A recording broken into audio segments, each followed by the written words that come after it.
Shalom, Bapak Mama semua, saudara, Shalom. Ya. Baik kita yang ada dalam rumah Tuhan ini maupun yang mengikutinya secara online, kapanpun dan dimanapun, damai sejahtera Tuhan Yesus menyertai kita semua. Ya. Puji Tuhan, kita semua boleh kembali beribadah saat ini. Kita akan satu hari lagi mengakhiri bulan Juni, ya. Bulan ke-6 dan kita akan masuk bulan ke-7. Ya, sadar ataupun tidak, hidup ini berjalan begitu cepat. Sebentar lagi akan ada yang ulang tahun. Di waktu yang lalu yang lain sudah ulang tahun. Hidup itu berjalan begitu cepat. Saya akan awali pemberitaan firman Tuhan saat ini dengan sebuah cerita. Ya. Sebuah kisah nyata atau beberapa cerita. Ada seorang bapak ini konglomerat, orang kaya di Indonesia, mengajar anak-anaknya tentang pentingnya uang, pentingnya materi. Misalnya ketika anaknya punya masalah di sekolah, dia ke sekolah dan pulang sekolah kemudian diceritakan pada anaknya bahwa masalahmu sudah beres. Gitu ya. Lalu anaknya tanya, kenapa aku bisa cepat sekali? Ya, Papa kasih uang, masalah selesai. Gitu ya. Atau kalau misalnya mereka jalan dengan kendaraan, di tengah jalan ada masalah dengan polisi, langsung bapaknya pergi, kasih uang, masalah selesai. Gitu. Atau masalah-masalah hidup yang lain-lain, gitu, diselesaikan dengan uang. Jadi sejak kecil anak itu belajar bahwa uang itu bisa menyelesaikan banyak masalah. Dan bapak ini tuntut anaknya untuk bekerja giat, harus sukses. Apapun terjadi, harus sukses. Sampai sekolah ke luar negeri, membangun bisnis di luar negeri, dan sukses di sana. Satu kali bapak ini sudah tua, dan dia merindukan anak-anaknya. Lalu dia hubungi anak-anaknya untuk datang ke Indonesia bertemu dengan dia. Tapi apa jawaban anak-anaknya? Kami sedang sibuk dengan bisnis. Nanti kami kirim uang kasih bapak. Di saat itu, bapaknya menangis dan menyesal. Bahwa dia tidak ajarkan nilai-nilai hidup pada anak-anaknya. Dia hanya membesarkan mereka dengan materi, dengan uang, dengan kesuksesan. Di hari tua, dia tuai semua itu. Anaknya tidak peduli dengan dia. Karena memang yang ditanamkan itu. Sejak kecil, uang itu bisa menyelesaikan segala sesuatu. Materi bisa membuat kamu bahagia. Bisa buat kamu sukses. Saya bersyukur ya. Seingat saya, 1 tahun atau 2 tahun sebelum bapak saya meninggal, kami biasa buat ibadah di rumah. Lalu dia sampaikan kata-kata ini yang saya ingat sampai hari ini. Bapak saya meninggal waktu saya SMA kelas 3, tahun 94. Dan saya ingat kata-katanya persis sampai sekarang saya masih bisa membayangkan situasi itu, bagaimana kami duduk dan dia katakan. Dia bilang, kalau saya meninggal satu saat, tidak ada warisan untuk kalian. Lalu dia sambung, warisan saya cuma 2. 1, beribadah pada Tuhan. Yang kedua, pendidikan. Karena 2 warisan itu yang tidak akan bisa diambil siapapun dari kamu. Kalau saya kasih kamu materi, rumah, satu saat kamu akan berkelahi. Tapi beribadah kepada Tuhan dan pendidikan, tidak ada satu orang pun yang bisa ambil daripadamu kecuali kamu berikan itu kepada mereka. Ya.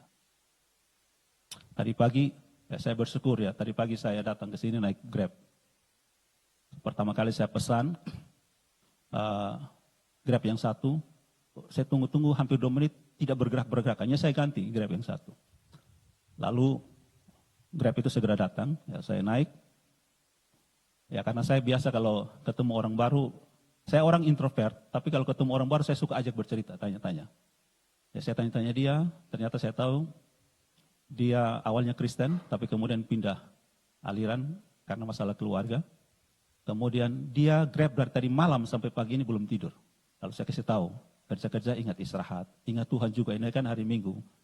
Nah, jadi ingat ke gereja begitu ya. Sampai depan sini, sebelumnya sedikit saya minta tolong berhenti sama beli air, lalu sampai di situ, karena hati saya tergerak untuk doakan dia. Jadi saya suruh parkir agak ke rumah sana, lalu bilang, kakak, be bisa doa kasih kok?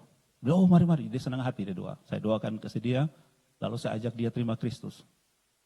Dia bilang, kakak ikut kata-kata saya, dia ikut dengan sepenuh hati. Habis itu kita jabat tangan, dia dengan penuh hormat cium tangan saya gitu. Sangat berterima kasih.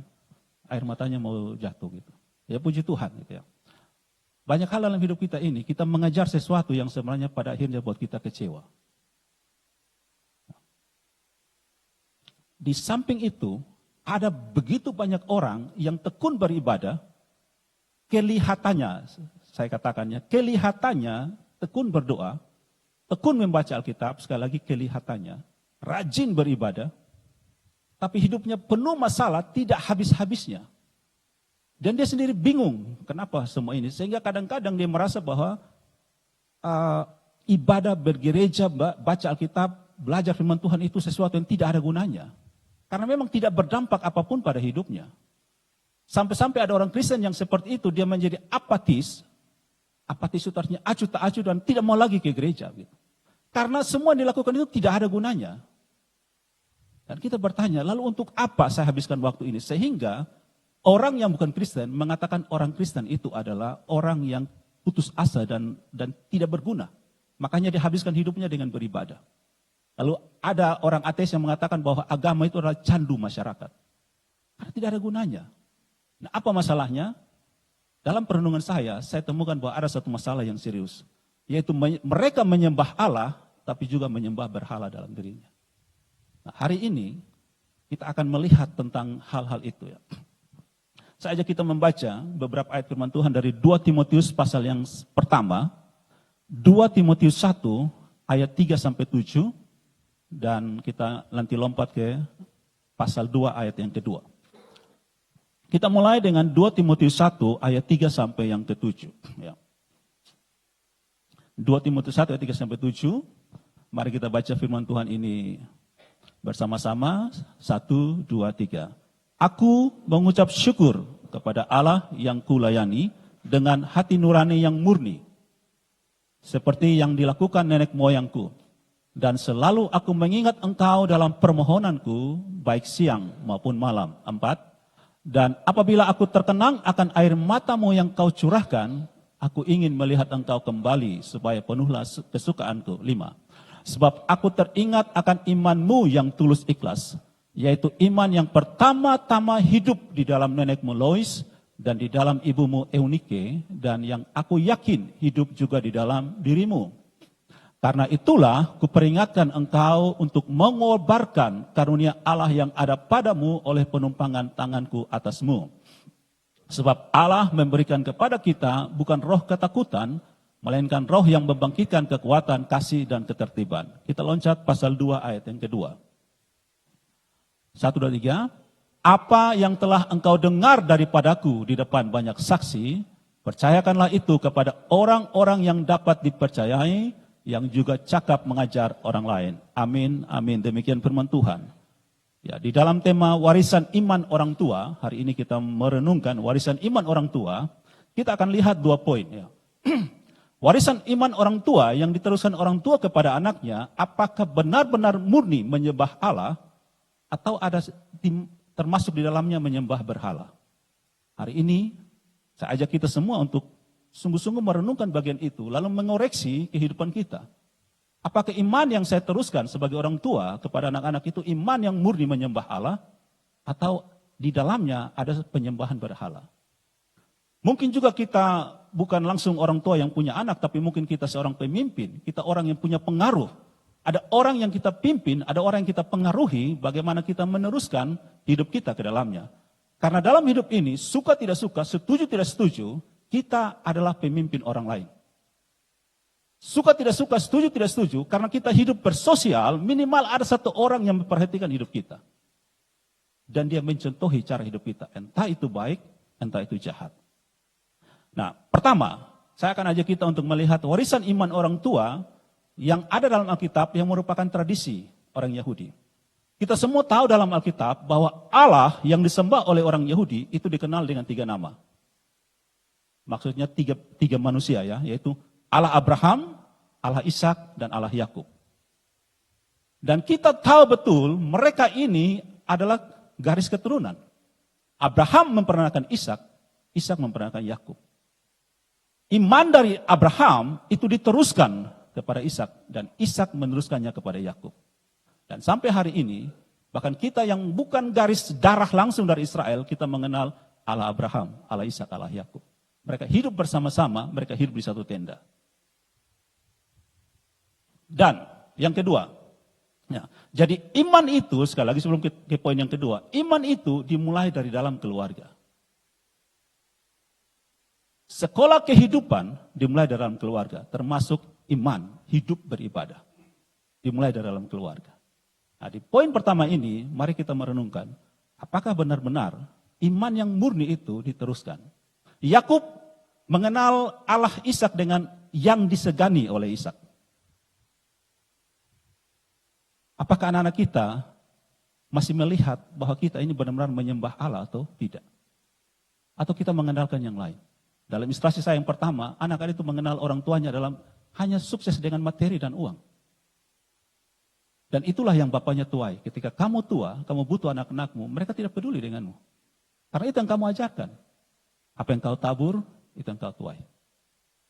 Nah, sebelum penuaian itu turun-temurun, maka di garis kita yang mengenal Allah putuskan itu.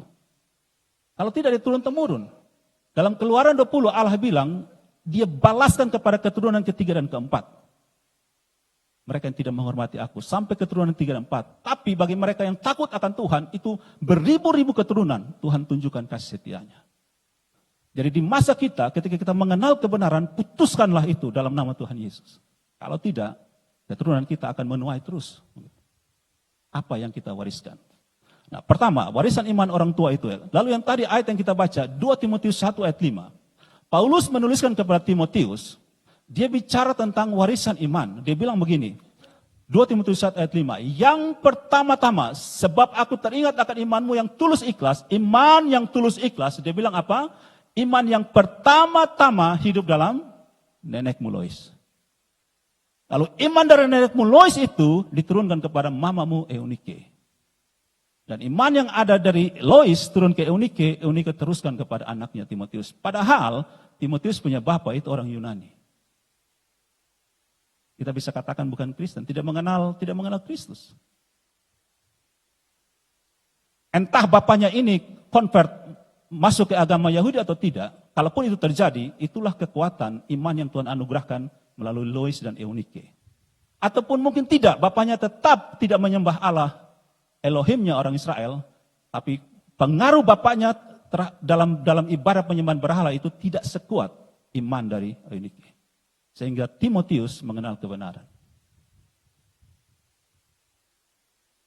Nah, bagaimana dengan kita? Dari dalam keluarga, terus dia berampak kepada gereja. Timotius, orang yang sangat muda, yang menurut 1 Timotius 4 ayat 12, dia itu orang yang mungkin kadang-kadang pengecut, takut. Makanya di ayat ke-7 dari 2 Timotius 1 ayat 7 dia bilang, Allah tidak berikan kepada kita roh ketakutan. Kamu harus berani. Sekalipun kamu muda, kamu dipercayakan menjadi penatua di gereja. Zaman dulu orang belum kenal pendeta. Pemimpin tertinggi di gereja namanya penatua. Sekalipun kamu muda, saya angkat kamu menjadi penatua. Tuhan utus kamu, berikan karunia jadi penatua. Dan jangan seorang pun dalam 1 Timotius 4 ayat 12, jangan seorang pun anggap engkau rendah karena engkau muda. Jadilah teladan, bukan dari kekayaanmu, bukan dari ketenaranmu, bukan dari kepintaranmu, bukan. Tapi jadi teladan bagi orang percaya, pertama, perkataanmu, kedua, dalam tingkah lakumu, dalam kasihmu, kesetiaanmu, dan kesucianmu. Jadi teladan di situ, itu nilai-nilai hidup yang penting. Kalau kamu miliki itu, tidak ada satu orang pun yang akan anggap kamu rendah. Bahkan dalam Amsal 3 ayat 3 dan 4, janganlah biarkan kasih dan setia meninggalkan engkau. Kalungkan itu pada lehermu, tuliskan pada loh hatimu, maka engkau akan mendapatkan penghargaan di hadapan Allah dan manusia. Hanya dengan kasih dan kesetiaan. Bukan dengan materi. Bukan dengan ketenaranmu. Dan kita belajar dari 2 Timotius 1 ayat 5 ini, dikatakan bahwa ada 5 generasi pewaris iman. Yang pertama, kalau kita belajar dari cerita Timotius ini, ada 5 generasi pewaris iman. Yang pertama adalah dari orang tuanya, neneknya Lois dan mamanya Eunike. Kemudian, Paulus sebagai rasul dan penginjil, turut mengambil bagian di dalam mewarisi iman di dalam diri Timotius. Yang ketiga adalah Timotius itu sendiri. Kemudian menurut 2 Timotius 2 ayat 2 ya. Menurut 2 Timotius 2 ayat 2 dikatakan bahwa setelah kamu miliki itu, apa yang telah kamu dengar daripadaku, Teruskan itu kepada orang yang dapat dipercayai. Jadi Timotius teruskan kepada orang-orang, dan orang-orang yang menerima Timotius ini akan teruskan kepada orang-orang yang lain.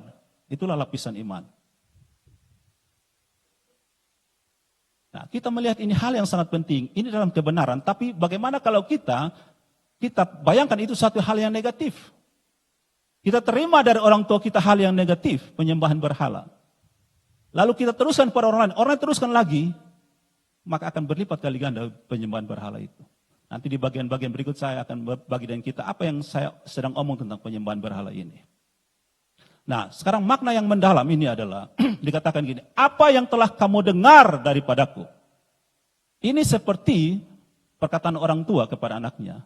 Dan Rasul Paulus dikatakan bahwa Timotius itu adalah anaknya yang sejati dalam iman. Walaupun Paulus tidak diceritakan dia punya anak. Tapi dikatakan jelas-jelas dalam firman Tuhan, Timotius adalah anak rohaniku, anak sejatiku, anak imanku. Dan dia bilang, apa yang kamu telah dengar daripadaku, teruskan itu pada orang lain. Sekarang kita bertanya, apa yang seringkali anak-anak dengar dari orang tua? Jadi kita tidak heran kalau anak-anak itu di luar, dia bilang dia pun kawan anjing, karena itu yang dia dengar dari orang tua. Ya, orang tua bilang, apa yang kau dengar daripadaku anjing, teruskan itu pada orang lain. Nah, dia sampaikan orang lain anjing. Gitu. Apa yang dilakukan oleh orang tua, diperhatikan oleh anaknya. Dan ada pesan tersembunyi di dalamnya adalah apa yang kau lihat daripadaku, lakukan itu kepada temanmu. Apa yang kau dengar daripadaku, katakan itu kepada orang lain. Itu ajaran yang pertama. Dan yang kedua, dalam 2 Timotius 2 itu dia bilang, di depan banyak saksi. Teruskan itu di depan banyak saksi. Kamu telah terima itu di depan banyak saksi. Artinya, tidak tersembunyi bagi keluarga, tidak tersembunyi bagi tetangga, tidak tersembunyi bagi orang-orang di sekitar kita. Teruskan itu. Bersyukur kalau itu satu hal yang positif, yang baik. Tapi kalau yang jahat, itu akan sangat berbahaya. Makanya kita tidak heran, gereja mau makin banyak bertambah, kita lihat banyak orang jadi Kristen, tetapi kita punya masalah yang serius dengan hidup ini. Justru orang sering bilang, coba pergi ke penjara. Berapa banyak orang yang nama ada dalam Alkitab? Kita lihat semua orang gereja, ya kita gereja sekarang ini jumlah sekian, tapi ada banyak gereja yang satu kali kebaktian ribuan orang. Tapi bagaimana dengan kekristenan? Masalah serius. Bagaimana dengan rumah tangga Kristen? Serius masalahnya. Kenapa bisa begitu? Kalau kritikan Yesus kepada orang Yahudi pada saat itu, kamu hanya menyembah di bibirmu saja. Hatimu jauh daripadaku. Karena dia menyembah dengan bibir mulut, tapi hatinya menyembah berhala. Dia kasih makan berhalanya setiap hari. Setelah ini saya akan sampaikan apa yang saya maksudkan dengan berhala tadi. Ya. Nah, kemudian dalam ayat yang bagian dalam 2 Timotius 2 ayat 2, bagian yang terakhir dia bilang, percayakanlah itu kepada orang yang bisa dipercaya dan cakap untuk mengajar. Nah, ini masalah serius kita Bapak Mama semua.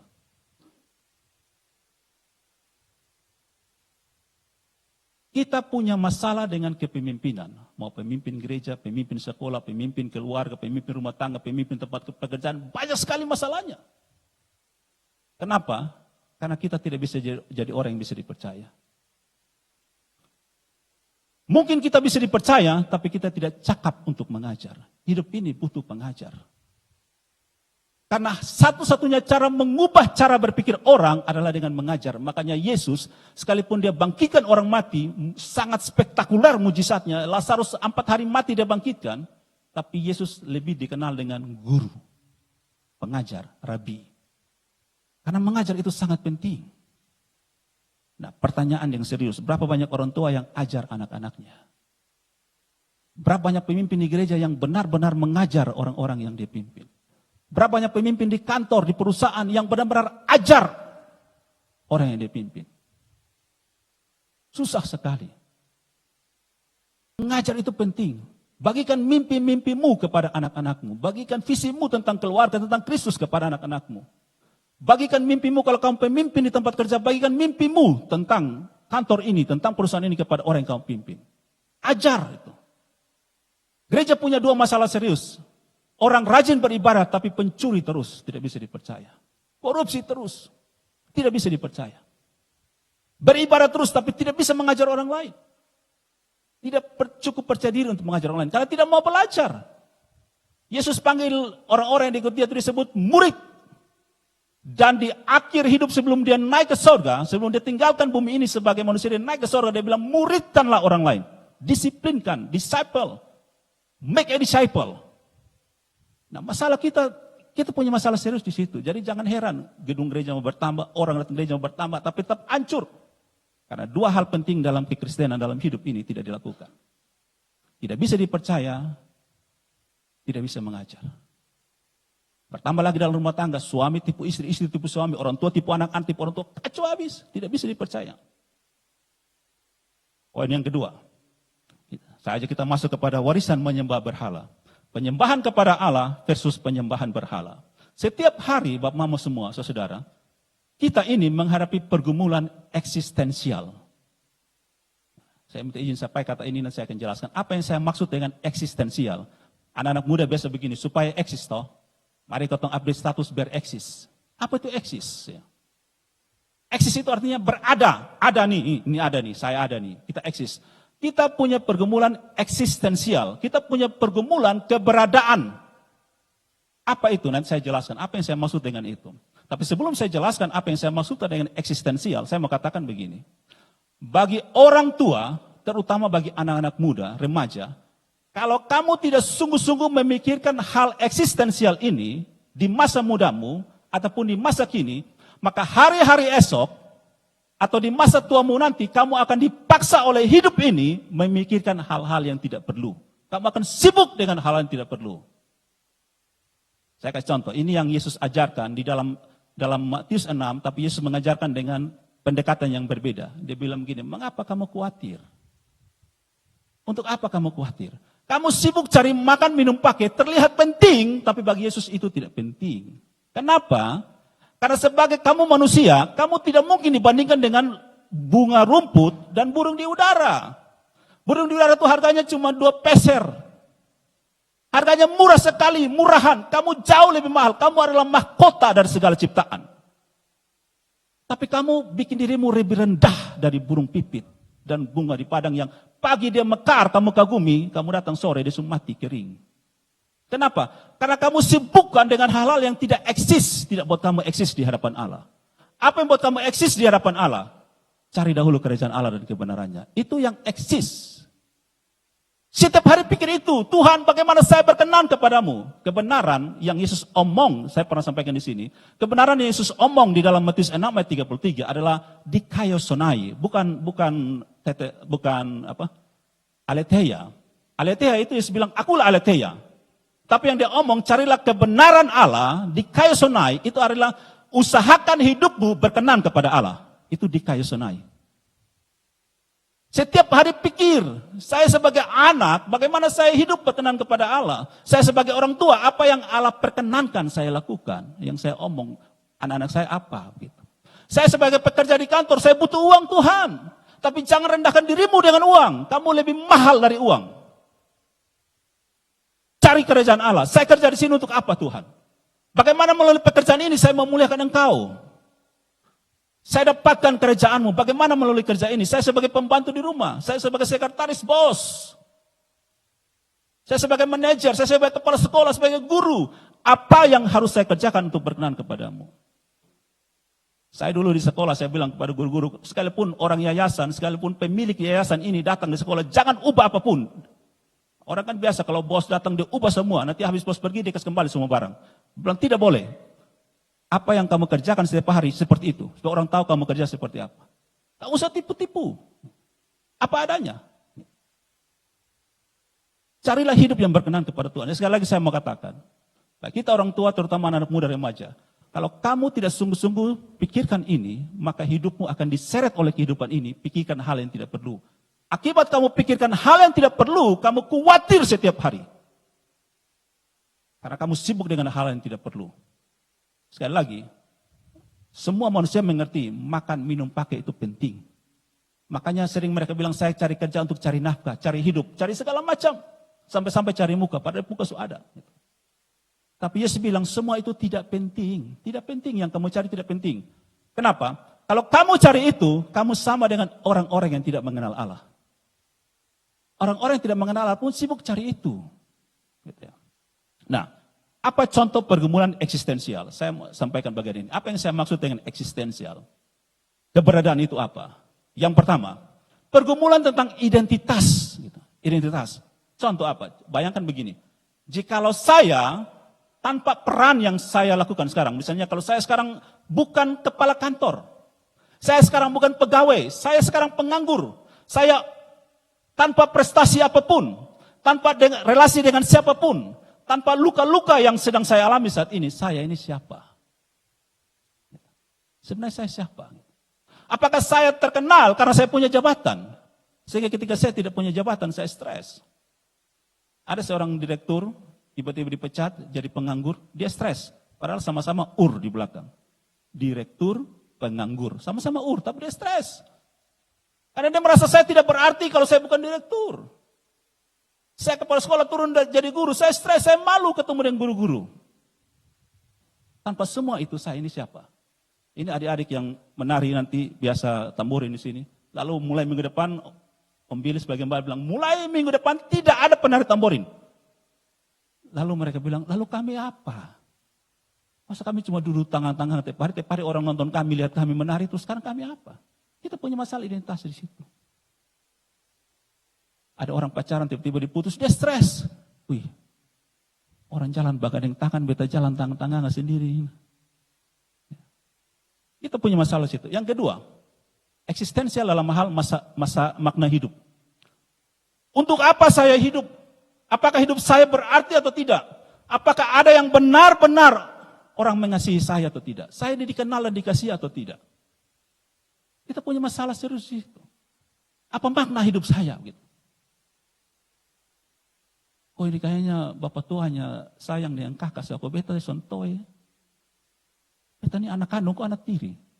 Atau anak angkat? Kok muka lain dari yang lain? Yang ketiga, penderitaan. Mengapa saya menderita? Oke, kalau itu penjahat tidak pernah gereja menderita, oke. Tapi saya ini rajin gereja. Tiap hari melayani. Tapi kenapa saya menderita? Itulah pergumulan yang Ayub alami. Kenapa ada penderitaan? Itulah yang dialami oleh Asaf dalam Mazmur 73. Saya iri hati kepada orang fasik.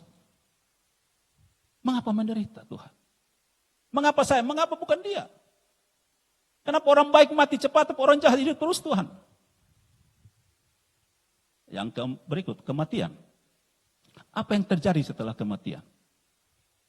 Apakah hidup ini akan berakhir di kubur? Yang berikut, kesepian. Gitu. Apakah benar ada orang yang benar-benar mengenal dan mengerti saya? Gitu. Kenapa saya rasa sepi di keramaian ini? Kenapa tidak ada orang yang peduli dengan saya? Kenapa saya rasa sendiri Tuhan? Banyak orang bercerita, makanya itu jembatan Liliba dibuat begitu megah. Supaya jangan ada yang bohong diri di situ. Kenapa saya sepi ini? Kotok uang makin ramai ini, makin berantakan. Kenapa saya sepi? Tiap hari Sabtu pagi saya pikir manusia beratus ribu, tapi saya kok berasa sepi di tengah keramaian ini. Apa artinya saya ini? Kenapa saya berkhotbah, saya WL, saya jadi singer, saya melayani, saya main musik, tapi kok hati saya kosong Tuhan? Ada apa dengan saya nih Tuhan? Kok itu orang yang tidak pernah gereja tiap hari hidup ketawa-ketawa, soalnya pernah susah. Tapi saya sepi. Dan yang terakhir kebebasan dan tanggung jawab. Apakah saya sungguh-sungguh bebas? Kalau benar-benar saya benar-benar bebas, lalu kenapa saya merasa terjebak dengan sesuatu ini? Inilah pergumulan eksistensial. Sekali lagi saya mengatakan, kalau kita tidak sungguh-sungguh mempertanyakan ini, mencari jawabannya dalam Tuhan, hidup kita akan diseret untuk hal-hal yang tidak perlu dan tidak penting. Membuat kita kecewa dan kecewa. Nah, pengejaran terhadap pergumulan ini Bapak Mama Saudara, saya sedang membawa kita untuk memahami apa yang tadi saya sebut dengan penyembahan berhala. Pengejaran terhadap semua ini menuntun kita dan menuntut kita untuk mengalami penerimaan dan pengakuan dan merasa diri penting. Semua yang kita kejar ini, sekali lagi itu namanya pergumulan eksistensial. Eksistensial artinya itu benar-benar dasar dan harus didapat. Kalau tidak didapat, semua bangunan yang kita bangun itu akan runtuh. akan runtuh segera. Kita harus dapatkan itu. Itu pertanyaan-pertanyaan terpenting dalam hidup. Makanya disebut eksistensial. Pertanyaan tentang keberadaan kita dalam hidup ini. Kenapa Tuhan ciptakan kita? Nah, tapi sayangnya, pengejaran akan kebutuhan eksistensial itu yang membuat kita diterima, diakui, dan dianggap penting itu, seringkali kita menggantikan dengan mengejar hal-hal yang tidak perlu, yaitu yang namanya uang, materi, ketenaran, dan sebagainya. Jadi ada orang, berapa kali saya ketika siapkan ini, saya coba cari tahu, apa ilah zaman ini? Gitu. Apa berhala modern zaman ini? Saya temukan banyak orang menulis bahwa ilah zaman ini adalah uang, adalah materi. Bagi saya bukan. Uang dan materi itu bukan berhala, bukan ilah. Tapi ilah zaman ini bersembunyi di balik materi atau uang itu. Saya kasih contoh. Saya pernah contohkan di sini, tapi saya contohkan ulang. Misalnya, ini kakak handsome misalnya. Beta mau kasih kakak handsome ini 2 jenis jaket. Satu jaket harganya 5 juta, satu jaket harganya 100 juta.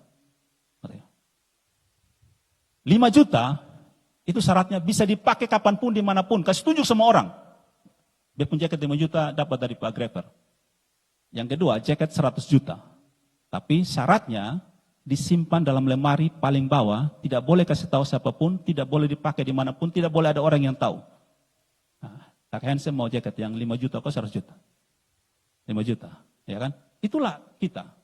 Jadi jaket itu sebenarnya bukan berhala, tapi kita ingin diakui, ingin diterima. Orang harus tahu, beta punya jaket ini mahal, 5 juta. Itu yang kita mau. Jadi berhala itu bersembunyi di balik sesuatu yang kita kejar. Itu cara kerja iblis. Buktikan dengan ini. Menurut Yesaya 14 ayat 13 sampai 14, itu cerita bagaimana iblis diusir dari sorga karena dia ingin menyamai Allah. Dia ingin sama dengan Allah, itu persoalan iblis. Dia dilempar ke bumi. Lalu dalam Kejadian pasal 3, ketika dia datang kepada Hawa, dia memakai kerinduannya yang tidak tercapai itu. Dia pakai Hawa, dia bilang begini, kalau kamu makan buah ini, kamu apa? Sama seperti Allah. Sebenarnya dia tidak ingin Hawa sama seperti Allah. Dia ingin dendamnya terbalas. Dia ingin disembah. Jadi ketika Hawa makan itu, Hawa tidak jadi seperti Allah, tapi Hawa terikat dalam pengaruh iblis. Lalu Hawa akan menyembah iblis. Jadi berhala itu bersembunyi di balik kerinduan kita yang terdalam. Sehingga ketika kita merasa bagaimana saya berharga, bagaimana makna hidup saya, bagaimana saya diterima, bagaimana saya diakui, itu tersembunyi di dalam diri saya, dalam diri kita masing-masing, lalu kita memakai ini dan itu untuk kepuasan hati kita. Nah, itu yang saya sebut dengan penyembahan berhala. Jadi berhala, kalau berhala zaman dulu yang mereka bikin patung dan sebagainya, sehingga dalam Keluaran 20, ketika Tuhan Allah ingatkan orang Israel, dia bilang, jangan buat bagimu patung, tapi poin paling penting adalah jangan sujud menyembahnya. Jadi kalau dibilang jangan buat patung, berarti tidak akan ada itu tabut perjanjian. Itu kan patung juga. Tapi poin penting adalah jangan sujud menyembah itu. Nah, berhala adalah segala sesuatu yang mengambil tempat Tuhan dalam hati dan pikiran kita. Sesuatu yang sebenarnya harus Tuhan ada di situ, lalu kita gantikan dengan sesuatu yang lain, itu namanya berhala. Ada seorang pendeta, dia naik pesawat ketemu dengan seorang perempuan. Duduk berampingan, kursinya berampingan, perempuan ini penuh dengan tato di badan. Lalu pendeta ini mulai ajak bercerita, tanya-tanya. Terakhir dia tanya, kenapa kamu pakai tato? Gitu. Tato kamu tuh bagus sekali, kan dia pakai pendekatan supaya bisa bercerita dengan perempuan. Tapi kenapa saya mau tanya, kenapa kamu pakai tato? Lalu setelah cerita panjang lebar, perempuan ini katakan begini, supaya saya bisa diterima di dalam komunitas saya. Jadi tato itu adalah cara dia bisa diterima. Lalu pendeta ini mulai menginjili dia bahwa ada satu pribadi yang terima kamu apa adanya tanpa tato, yaitu Yesus Kristus. Ya, perempuan ini sekali lagi, dia lakukan itu untuk bisa diterima. Jadi tato itu bukan berhalanya, tapi berhala penerimaan diri. Itu yang dia kasih makan melalui tato itu. Nah, sekarang bagaimana cara kita tahu berhala dalam diri kita? Kita kasih 4 pertanyaan bagi kita untuk kita renungkan. Kita cari tahu berhala apa dalam diri saya. Yang pertama adalah, apa yang membuat saya merasa aman dan berarti di dalam hidup ini? Apakah ketika saya punya uang saya aman? Ketika saya punya rumah megah, saya aman. Ketika saya punya rumah lalu pasang CCTV di mana-mana, bahkan sekarang CCTV bisa kontrol wireless. Kita dimanapun kita bisa tahu apa keadaan di rumah. Apakah saya aman? Gitu. Apakah saya punya tabungan? Apalagi sekarang ini ada kita masuk TikTok segala macam, Instagram. Ini harus dikerjakan kalau terjadi perang dunia ketiga. Semua itu, apakah kita aman dan berarti? Yang kedua, apa yang saya pikirkan terus-menerus dalam hidup ini? Setiap hari, setiap saat, di dalam gereja, di luar gereja, sambil cuci pakaian, sambil masak, sambil nyetir, sambil duduk di kampus kuliah, sambil di tempat kerja, dimanapun sambil nongkrong di Sabuak, Tamnos. Apa yang saya pikirkan terus-menerus? Yang ketiga, apa yang saya pertahankan meski Tuhan bilang lepaskan itu. Ketika duduk merenung, Tuhan bilang lepaskan ini. Lepaskan ini, kamu akan makin dekat dengan saya. Kamu akan makin kenal saya. Tapi oh Tuhan tidak bisa. Seperti kata Yesus kepada orang muda yang kaya. Kalau kamu mau sempurna, pergi jual hartamu bagi ke orang miskin, ikut aku. Apa respon anak muda itu? Itulah berhalanya dia. Tidak bisa Tuhan. Uang terlalu banyak. Saya terlalu terkenal. Kalau saya tidak punya uang, saya dianggap rendah. Saya orang miskin. Sekarang saya sudah kerja sungguh-sungguh, saya punya banyak uang, saya tidak mau miskin lagi. Bagaimana saya bagikan uang kepada orang yang saya tidak kenal? Nanti saya dianggap rendah.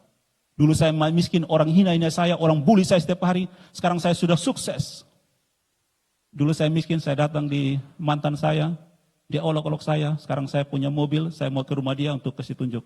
Menyesal toh? Dulu kamu buang saya, sekarang saya punya mobil.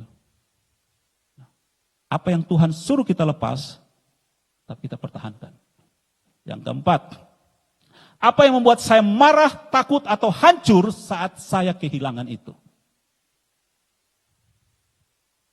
Apakah tadi direktur jadi penganggur, saya hancur hati? Apakah dulu kepala sekolah, sekarang saya guru, saya hancur hati? Apakah dulu saya punya pacar lalu diputuskan tanpa alasan, saya hancur hati? Apakah saya minta sesuatu, Bapak beli HP baru, Mama beli HP baru, tidak dikasih, saya hancur hati, saya kayaknya bukan anak kandung. Setiap jawaban kita menunjukkan itulah berhala kita. Kalau itu bukan Allah yang sejati dalam Yesus Kristus. Kalau itu benar-benar Allah yang sejati dalam Yesus Kristus, bersyukurlah. Kita telah menemukan Allah yang benar dalam Kristus.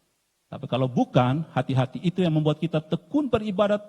Kita terlihat rajin baca Alkitab, rajin berdoa. Semua kita lakukan, tapi hati kita kosong dan kita terus mencari-cari. Pergumulan eksistensial kita tidak terpenuhi. Makanya kita menjadi liar dalam hidup ini. Cari kemana-mana, tidak tenang.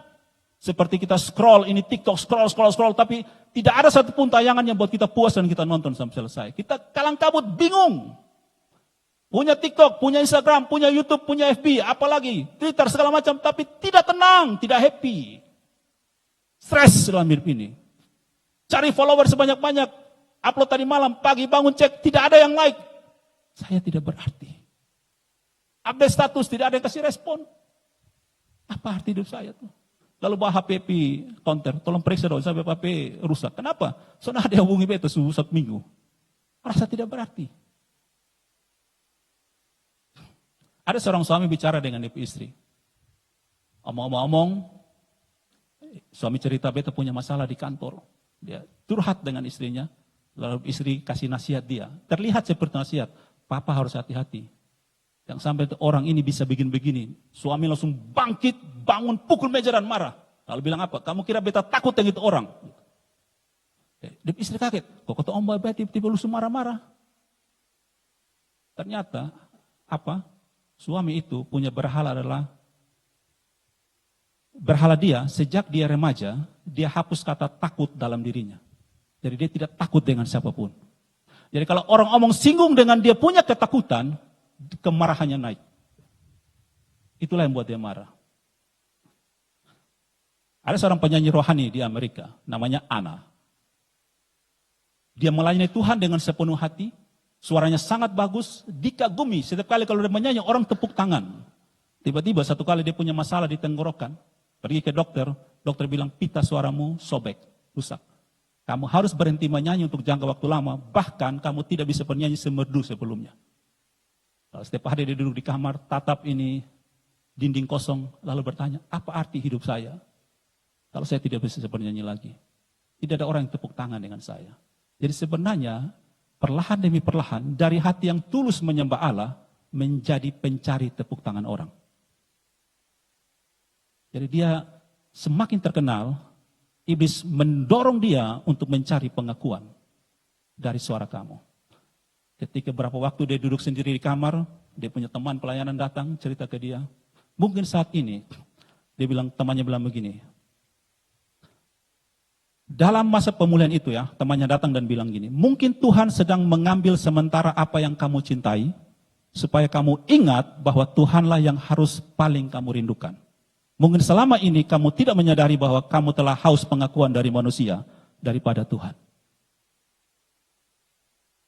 Iblis itu sangat licik, perlahan-lahan dia geser kita dari hati yang tulus melayani Tuhan, menjadi seorang penyembah berhala. Dan itulah yang membuat kita tidak akan puas dalam hidup ini. Ada satu orang yang suka monopoli pembicaraan. Kalau omong itu dia selalu akan omong duluan. Jadi ada orang yang tahu ini suka monopoli pembicaraan. Lalu dalam sebuah diskusi diatur sedemikian rupa supaya orang ini tidak bicara sampai pulang. Dia marah luar biasa. Karena berhalanya apa? Pengakuan, dominasi. Dia harus mendominasi setiap pembicaraan. Saya punya pengalaman pribadi. Sejak kecil, sejak SD, ya Tuhan berkati saya dengan sesuatu yang, karena di dalam keluarga saya ulang tahun paling terakhir, sehingga bapak saya itu di dalam segala keterbatasan kumpul semua nanti perayaannya di saya ulang tahun. Ya saya merasa paling berarti dalam keluarga. Nah, sejak SD saya biasa ya Tuhan berkati dengan hal tertentu, juara-juara kelas, sering jadi kalau ada upacara jadi komandan upacara, dulu jalan tangan kanan kaki kanan tangan kiri kaki kiri, tapi dipercayakan jadi komandan regu kalau lomba baris berbaris. SMP SMA pun begitu, sering dipuji dapat kepercayaan, sampai kuliah pun begitu. Sejak SMA kelas 3, saya sudah berkhotbah di gereja dalam pelayanan-pelayanan. Sering dipuji, dan itu menjadi berhala dalam diri saya, mencari pengakuan. Jadi kalau akhirnya saya menjadi orang yang perfeksionis. Kalau saya buat sesuatu yang tidak diakui, ada kemarahan dalam hati saya. Walaupun karena saya orang pendiam, jadi saya tidak ungkapkan itu. Tapi satu kali Tuhan ajar saya diundang berkhotbah di ibadah pemuda di satu gereja di Obobo. Setelah saya berkhotbah, sampai doa syafaat, sampai pulang, tidak ada satupun kata terima kasih kepada saya. Itu ketua pemuda yang kasih ucapan terima kasih sambutan sebelum pulang, tidak ada sebut nama saya dan tidak ada ucap terima kasih. Dalam doa syafaat pun tidak berdoa bagi orang yang berkhotbah, tidak ada. Kemarahan muncul hati saya, lalu seperti ada ajar. Biar supaya lu rasa bagaimana Tuhan Yesus tidak dianggap. Ya puji Tuhan saya terimalah. Nah, hal-hal yang ada di diri saya, dalam diri kita, biar itu bisa kelebihan ataupun bisa kelemahan kita, ketika disinggung, itu bisa menjadi berhala dalam diri kita. Jadi cara Tuhan mematikan berhala pengakuan dalam diri saya. Tapi sekarang pertanyaannya begini, bagaimana cara kita mematikan berhala dalam diri kita? Kalau itu tidak dimatikan, tadi dalam cerita warisan orang tua, itu akan diteruskan kepada anak. Dan anak akan teruskan itu kepada orang lain. Akan berlapis-lapis. Ini masalah serius. Di dalam pengalaman hidup, berhala itu susah sekali dimatikan. Sangat susah. Meskipun Alkitab dengan jelas, matikanlah dalam dirimu semua manusia lama. Tapi susah. Coba kita jujur, sampai kita setua ini, kita lahir dari rahim perempuan Kristen, dibesarkan dalam kekristenan, sampai saat ini sudah puluhan tahun usia kita, seberapa kita yang sudah kalahkan berhala itu? Susah. Pergumulan itu susah. Cara untuk mematikan berhala adalah laparkan dia. Sekarang kita kasih contoh ya. Coba kita tidak makan 40 hari. Yesus tidak makan 40 hari, masih hidup. Karena dia masuk dalam pergumulan puasa. Musa juga demikian. Tapi coba kita. Satu hari tidak makan, piring, sendok, tak lempar di dapur habis. Dengan cara melaparkan, itu cara kita mematikan. Sekarang ada tips-tips intermittent fasting. Matikan itu gula darah, maksudnya turunkan gula darah dengan puasa itu. Nah, artinya adalah konsumsi lebih banyak firman Tuhan, dan apa yang firman Tuhan perintahkan, lakukan itu. Itu cara kita melaparkan berhala. Lama-lama dia bosan-bosan, ini satu bosan kaskala pindah ke tempat lain sah. Laparkan itu dengan firman Tuhan. Dan yang kedua, silakan para musik singer ke depan. Yang kedua adalah belajar bersyukur apapun itu. Apapun yang kita alami, bersyukur. Suka dominasi pembicaraan, kalau tidak dikasih kesempatan bicara, bersyukur, jangan marah.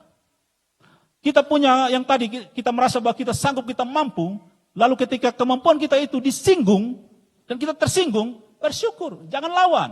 Kalau kita lawan, itu adalah kita menghidupkan kembali, kita kasih makan, kita punya berhala. Jadi ada dua cara yang saya bagikan saat ini adalah, konsumsi firman Tuhan, nikmati firman Tuhan terus menerus, dan apa yang firman Tuhan omong, lakukan itu. Ketika contoh, tadi kita punya berhala adalah pengakuan. Belajar firman Tuhan, apa yang firman Tuhan ajar tentang pengakuan diri, kesombongan itu. Belajar di situ, dan terapkan itu. Supaya berhala kita makin lama makin lapar, dan kita makin kuat untuk mengendalikan itu. Dan kedua adalah bersyukur apapun yang kita alami. Kita tidak dianggap, bersyukur. Mengalami kesulitan, bersyukur. Hal-hal yang dulu kita banggakan, diambil dari kita, bersyukur itu. Saya tutup dengan satu cerita kisah nyata. Seorang tokoh gereja namanya Agustinus, biasa orang kenal dengan nama Santo Agustinus dari Hippo. Dia hidup sekitar tahun 400-an. Semasa muda dia mengalami pergumulan dengan hal pengakuan diri.